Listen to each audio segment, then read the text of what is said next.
Okay, I think we all know those ads, right? The ones promising to, like, erase wrinkles and make us look younger. Oh yeah, the quest for eternal youth. It's been going on forever. Right. But what if I told you scientists might have actually found That something? thing real. Yeah, something that could actually reverse aging. At the cellular level. Uh-huh.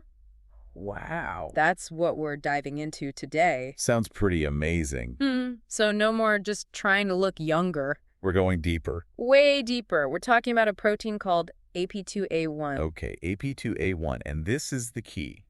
It could be. It's all based on some brand new research from Osaka University. And it was published where? Cellular signaling. It's a pretty big deal. So we're going beyond, like, telomeres and all that stuff. Yeah. We're talking about the structure of the cells themselves. Okay, I'm with you. But remind me, Remind you of what? what exactly are aging cells? Like, what are we talking about? Well, as we get older, Uh-huh. our bodies start to accumulate these things called senescent cells. Senescent cells, okay. And they're basically like old, worn-out batteries. They still work, but But not that well. not as well, right? Gotcha. So they just kind of hang around. Yeah, they clutter things up. So how does this AP2A1 thing fit in? That's what's so cool. One thing that was a mystery was the size of senescent cells. The size. They're actually way bigger than younger cells. Mm-hmm. Interesting. It's like they puff up as they age. Okay, so size matters. It seems like, think of a cell like a tiny city. A city. Yeah, with like roads and buildings. And it needs a structure, a scaffolding. To hold it up. Exactly. And in cells, we call those stress fibers. Stress fibers, all right. And what they found was Yeah. those stress fibers are way thicker in older cells. Like heavier building material. Exactly. That makes the whole city bigger. Exactly. So it's not just that the cells are piling up, they're actually changing inside. So where does our star, AP2A1, come in? Well, they found a ton of AP2A1 in the stress fibers of old cells. But not in younger cells. Not nearly as much. That's pretty suspicious. Right. So they did an experiment, a really cool one. What did they do? They took two groups of cells, old ones and young ones. Okay. In the first group, they blocked AP2A1. Took it away completely. Basically, yeah. And in the second group, What'd they do with the young cells? they gave them a ton of extra AP2A1. Wow, that's a big change. So what happened? The results were incredible. Tell me. The older cells, when they couldn't make AP2A1, Yeah. they actually started acting younger. Seriously? Seriously, they got smaller, more efficient. Like they were reversing aging? It really seemed like it. But here's the crazy part. There's more. The young cells, the ones flooded with AP2A1, Yeah. they started getting old prematurely. Oh, wow. So it really does something. It's a huge deal. It means AP2A1 is a major player in how we age. This could change everything. Totally. But how's it working? Like at the molecular level? That's a great question. And to answer it, we need to talk about another protein. Another one. Lay it on me. This one's called integrin 1. Integrin 1. Got it. It basically helps cells stick to their surroundings. Okay, that's important, right, for the structure. Super important. And guess what? They found AP2A1 and integrin 1 They were together. working as a team, traveling along those stress fibers we talked about. Oh, wow. Partners in crime. Exactly.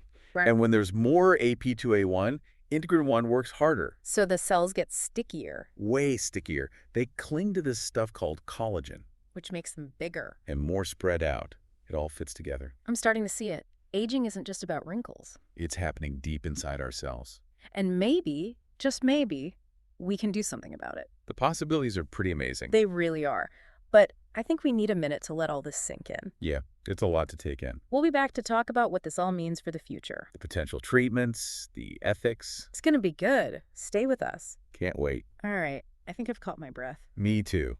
That was a lot. It really was. But thinking about the possibilities, I mean... It's mind-blowing, Rand. Totally. Yeah. So the big question... One everyone's thinking. Can we actually use this knowledge about AP2A1, to do something about aging? That's the million-dollar question. Or maybe the billion-dollar question. Huh. Probably right, and the answer is maybe. Maybe. It's still early, But, but it's super promising. okay, so no magic pill just yet. Not quite. But think about it. I am.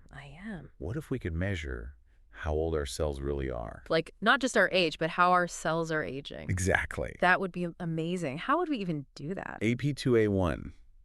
It could be the key. A biomarker, you mean? Yeah.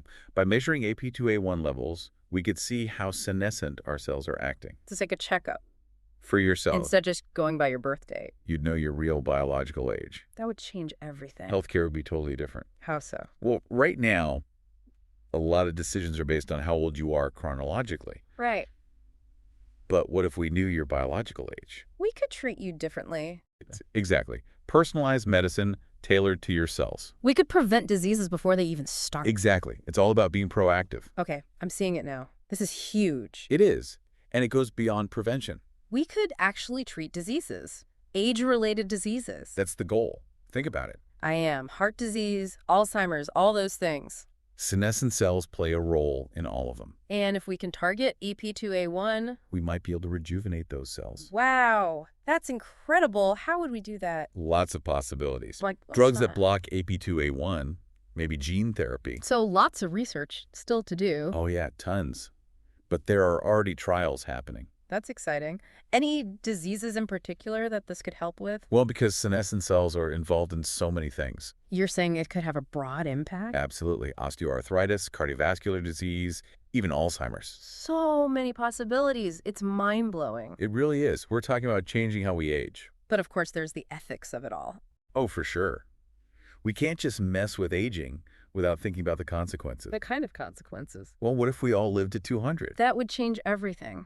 Resources, society. Our whole understanding of what it means to be human? We need to have these conversations. Definitely. Before this technology gets too far ahead of us. So what's your prediction? Where do you see this research going in the next few years? Wow. I don't know about you, but my brain is like full. Yeah, we've covered a lot of ground, haven't we? It's amazing to think we started with like just aging cells.